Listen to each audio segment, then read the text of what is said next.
4 जनवरी 2025 की ये बात है। बिहार प्रदेश का एक जिला लगता है पूर्णिया, और पूर्णिया जिले का एक थाना लगता है भवानीपुर। भवानीपुर थाना क्षेत्र के वार्ड नंबर 4 में Uttar Pradesh police, Bihar police, UP STF, ATS, इन्होंने चारों तरफ से एक मकान को घेराबंदी कर रखा था। घेराबंदी करने के बाद पुलिस आवाज लगाती है, नासिर पठान अपने आप को कानून का हवाले कर दो, नहीं तो पुलिस के गोली चलाने के लिए मजबूर करना पड़ेगा। जैसे ही ये घेरा लगाता है कि आसपास के लोगों में ये हरकम मच जाता है, इतनी पुलिस की जरूरत क्या है। दरअसल इस घर से एक व्यक्ति निकलता है, कहता है साहब इस घर का मालिक तो मैं है, इस घर में ये सदस्य रहता है। जब पुलिस ने ये बात सुनी तो पुलिस को हैरानी होती है। पुलिस जिसको तलाश करने आई थी, जिसका एड्रेस मिला था, दरअसल एड्रेस का किसी और का था और रहता कोई और है। जब पुलिस को 11वीं में पढ़ने वाला एक लड़का को जब नजर पड़ती है तो उसको हिरासत में लिया जाता है और उसको प्रयागराज लाया जाता है। और उसने जो कृत्य किया था, जो सोशल मीडिया अखबारों के माध्यम से जब लोगों को पता चलता है तो लोगों को यकीन नहीं हो रहा था कि 11वीं क्लास में पढ़ने वाला छात्र जो अभी नाबालिग है, और उन्होंने काम ऐसा किया जैसे काम आतंकवादी करते, जैसे बड़े बड़े अपराधी काम करते हैं। अब इस बात को लेके उत्तर प्रदेश की पुलिस सोचने पे मजबूर हो जाती है कि उस बालक के साथ बालकों वाला ट्रीटमेंट होना चाहिए या फिर आतंकवादी जैसा ट्रीटमेंट होना चाहिए।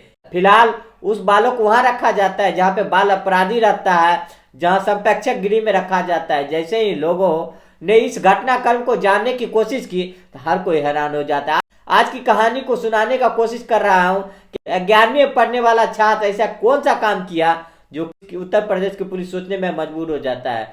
जय हिंद, जय भारत। मैं कौशल, मैं जो आज की सच्ची घटना सुनाने जा रहा हूँ ये बिहार प्रदेश का पूर्णिया से शुरू होता है। कहानी की गूंज सबसे पहले गूंजती है और गूंजती है उत्तर प्रदेश के प्रयागराज में। प्रयागराज का वो इलाका जहां पे महाकुंभ का मेला 12 साल के बाद लग रहा है। उसके लिए उत्तर प्रदेश की सरकार वो सारी मशीनरी तैयारी में लगा हुआ, क्योंकि देश विदेश से करोड़ों श्रद्धालु आने वाले हैं और उसको शानदार तरह से इंतजाम किया जा रहा है। और इसी बीच में एक इंस्टाग्राम पे ऐसी पोस्ट थी और इंस्टाग्राम की पोस्ट के स्क्रीनशॉट लगातार सोशल मीडिया के अलग अलग प्लेटफॉर्म पर वायरल हो रहता है।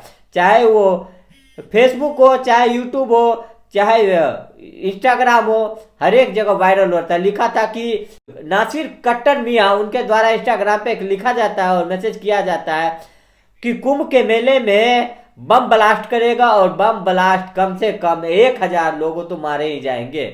जाहिर से बात है कि अगर एक आदमी की अगर थोड़ी सी चोट पहुंचती है तो उत्तर प्रदेश की पुलिस पे, उत्तर प्रदेश की सरकार पे कई तरह के सवाल खड़े हो जाते हैं। यहाँ पे 1000 लोगों को मारने के लिए, बम से उड़ाने के लिए सीधे सीधे धमकी दे रहा था और पुलिस में हड़कंप मच जाता है। 31 दिसंबर 2024 को जैसे ही ये पोस्ट सोशल मीडिया पे वायरल हो रही थी, ना ही पठान के नाम से वायरल हो रही थी बल्कि साथ ही साथ एक चैटिंग वायरल हो रही थी।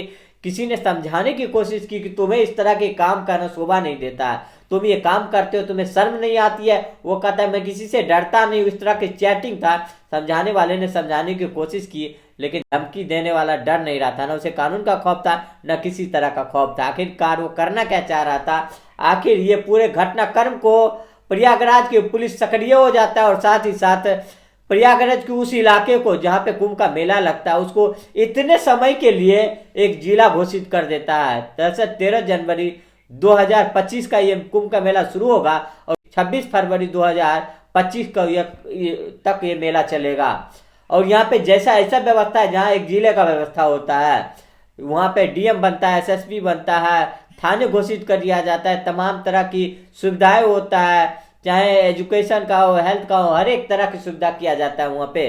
अब पुलिस तो सक्रिय होना ही था और इंस्टाग्राम की जो पोस्ट थी उसको देखा और देखने के बाद पता करने की कोशिश किया तो पता चलता है कि जिस इंस्टाग्राम से ये भेजा गया वो इंस्टाग्राम का जो पेज था वो डिलीट कर दिया जाता है। हालांकि पुलिस ने अपने भी जो भी तकनीकी माध्यम होता है उसका इस्तेमाल शुरू करता है और ये पता करने की कोशिश करता है कि ये मैसेज आखिरकार किस जगह से किया गया। जो चैट वायरल हो रहा था वो एक जिले का नाम भी उस चैट में था और पुलिस ने उस जिले का भी तलाश करना शुरू कर दिया और उसके जहाँ धमकी भरा मैसेज था उसके जस्ट बराबर में एक फोटो भी था और उस फोटो को लेके बिहार प्रदेश का पूर्णिया जिला पहुंचता है और वहाँ के अलग अलग लोगों में दिखाता है कि तुमने इस लोगों को देखा है। कुछ लोग इसे मना कर रहे थे, कुछ लोगों ने उसे पहचान लिया और पुलिस ने उस घर तक पहुंच जाता है जहां पे आईपी एड्रेस जहाँ से यूज किया गया। अगर हम कोई मोबाइल यूज करते हैं, जो इंटरनेट एक्सेस होता है उसमें आईपी एड्रेस होता है, जो टावर होता है उसके लोकेशन होता है, ये टेक्निकल माध्यम थी, उसके माध्यम से पुलिस ने उस अपराधी तक पहुंच जाती है।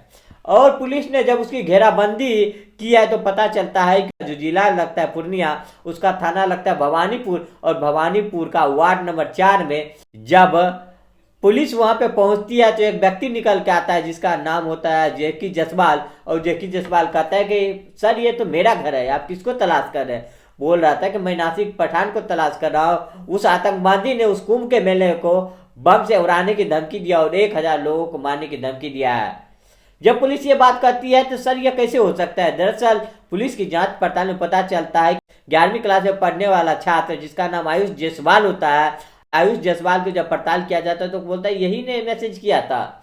और 11वीं क्लास में पढ़ने वाला आयुष जायसवाल ने उन्हें नासिर पठार बन के एक इंस्टाग्राम का एक फेक आईडी बनाता है, और फेक आईडी बनाने के लिए अपनी दोस्त के माँ का मोबाइल लेता है कुछ समय के लिए कि माता जी मुझे कुछ समय के लिए आपका मोबाइल चाहिए।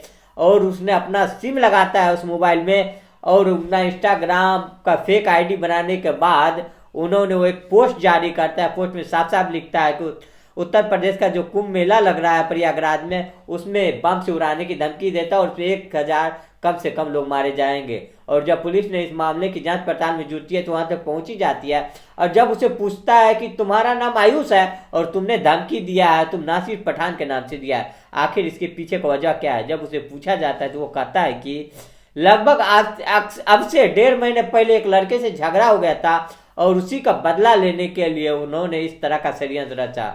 वो नहीं जानता था कि मोबाइल में सिम बदलने से सारी कुछ बदल नहीं जाती है, टेक्नोलॉजी कई सालों तक वैसी रह जाती है। इसीलिए गलत इस्तेमाल करने पर जाहिर सी बात है कि पुलिस उसको पकड़ ही लेगी। पुलिस ने उसको पकड़ लिया।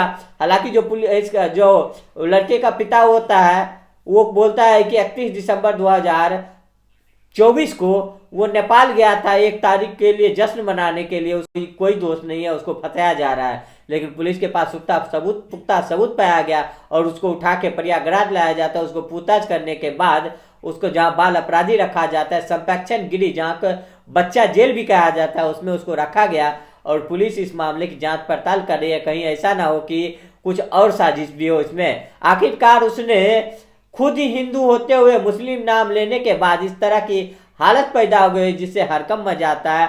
और आखिरकार पुलिस ने इस मामले की जांच पड़ताल में जुटी है कि कहीं और बात तो नहीं है।